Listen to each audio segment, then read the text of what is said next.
You really live in this. Yes. What's going on Well, it breaks the ice. It's a great way to meet people and foster the causes that I believe in. And one of which is get out of our house. That's GOOH.com. And it's a nonpartisan plan to evict all the career politicians in the House of Representatives. Anybody who's an incumbent. That'd be pretty much anything. Yes, it would. We believe that anyone that's been there more than a couple of terms, it's time for them to get out. Correct. When we have Ted Kennedy, 47 years, Robert Byrd, 56 years, that's totally out of touch with the people. What about Samuel Adams? You really identify with him? Samuel Adams, essence.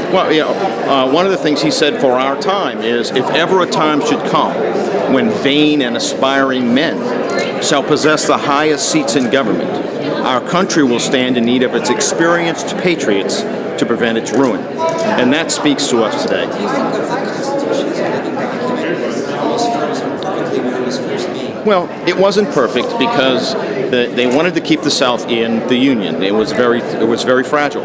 However, I think that the main tenets of the Constitution today are fine. That we don't need to change the Constitution. I think what we need to change is a lot of the values that we have that we've gotten away from with the values of our republic. We're not a democracy. We're not established as a democracy, and we're certainly not a socialist country. We should go back to our Republican roots, small R Republican. I think that all that my theory is here this weekend is, do you think the Republican Party almost created this by accident because they sort of ignored some people? And then they just grew so quickly as an answer to that? Well, 1 year ago, you would have not have seen me standing here.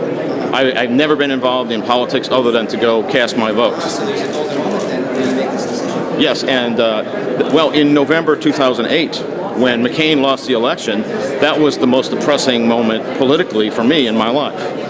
Not that McCain would have made the best president, but I knew that we were going to get something worse than what we would have gotten with McCain. But in retrospect, we believe that the election of Barack Obama did something good by activating this movement and getting everyone involved and saying, wow, we're really going down the wrong path. We really need to get our country back right. We need to get our education system correct, get it back right with God. And that's mainly what we see is that, God has been removed from everything, and that part of our value system has been stripped away, and we need to get back to those values. Do you think Michelle Bachmann would have been welcome here that she was originally hoping to come? Yes, I was disappointed that she didn't. She often expresses the idea that religion and government are really intermingled in the first place. That's very much so. I think that the rights that we have are not endowed to us by our government. They are endowed by our Creator. There are unalienable rights. Those that are stated in the Constitution are just, the Constitution is just a protection and limit the federal government's power, and express the sovereignty of states and of the people, we the people. Tonight we have Sarah here, and I've seen that before in Minneapolis. Do you think she would be a good candidate for president? I'm not jumping on the Sarah bandwagon yet. It is kind of early. My concern at this point is the congressional elections in November. And once we get past that and we see what the Congress looks like, then we can start concentrating on the presidential election. I'm from Louisiana. Louisiana? Yes. So there's interesting politics there, isn't there? Unfortunately. Too interesting. I'm come from Minnesota. We've got a giant debate right now about our state budget. And Pawlenty has put forward a bonding bill. He may run for president. It's often rumored that he will. He's really restricted this. And the Democrats are saying instead we should be using that bonding bill to create jobs because we could make more bridges, more schools, things like that. Where would you fall on this? Would you want public spending on these things? Government spending? No. I think the government should quit spending money and should let the private sector, let capitalism do its job, let the free enterprise system do its job. What are some good examples of where the private sector has really excelled for you versus government? Well, we've pushed all the manufacturing out of the country. We need to rebuild our manufacturing base. You, of course, not want the government to go into healthcare at all. it's not one of the 17 limited enumerated powers listed in the Constitution. So healthcare is not a province of the federal government. If it was put in the Constitution. But it's not in the Constitution. And that's the document we're supposed to be going by. Unfortunately, it seems the powers that be in Washington don't want to respect the Constitution. How do you feel about this? Do you think money is really bought into politics, maybe more than ever? I've kind of wondered if maybe it's more $1, one vote instead of one person, one vote these days.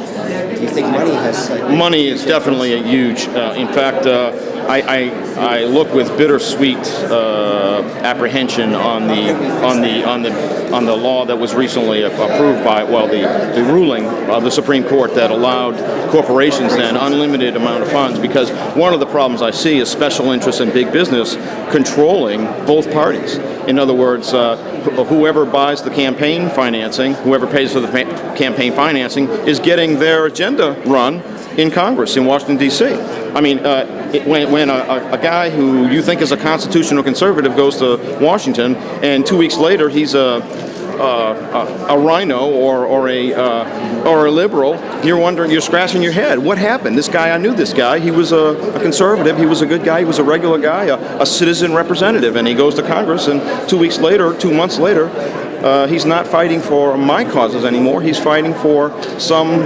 globalist cause or some big business or special interest or pharmaceuticals or whatever it may be. Do you have any appeal for some of those? Because I think people are complicated and nuanced. I know a bunch of libertarians in Minneapolis, and I'm not so sure they fit in here perfectly, because you'd probably consider them liberal, but they would think of themselves as roundabout Republicans. One of the great things about this movement is I'm a purist. I believe that the Constitution is the way we need to get back to. My values. Well, they would say that too. My values are, yes, my values are more libertarian, authoritarian even, but still conservative. And I would be happy to elect conservatives, particularly those that respect and will fight for the rights and the liberties that are protected by the Constitution. You know, you said this so well.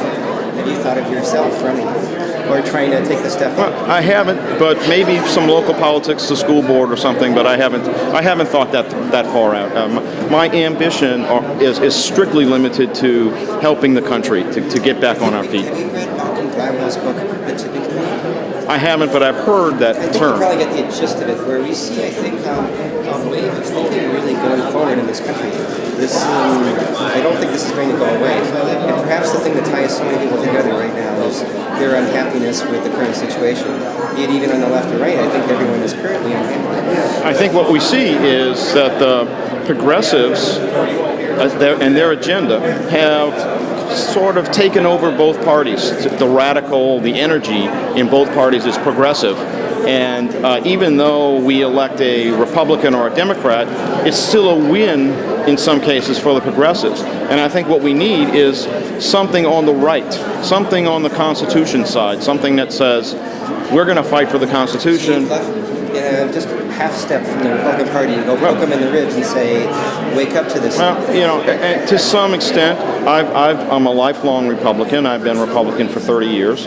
But whether or not I vote Republican next time depends on whether they give me constitutional conservative candidates to vote for. If they don't give me constitutional candidates to vote for, then I'm going to take my vote elsewhere. Good luck. Thanks very much. Thank you. One other question. What kind of session, what's your favorite session so far? What have you seen that really sparked you? The Breitbart speech this morning. His presentation was excellent. He spoke to the heart. Online, I'll try and take a look. Yes, he really spoke to the heart of the issue with the mainstream media. Will you be here tonight for Sarah? I will. Okay, well, have fun. Thanks. Thank you.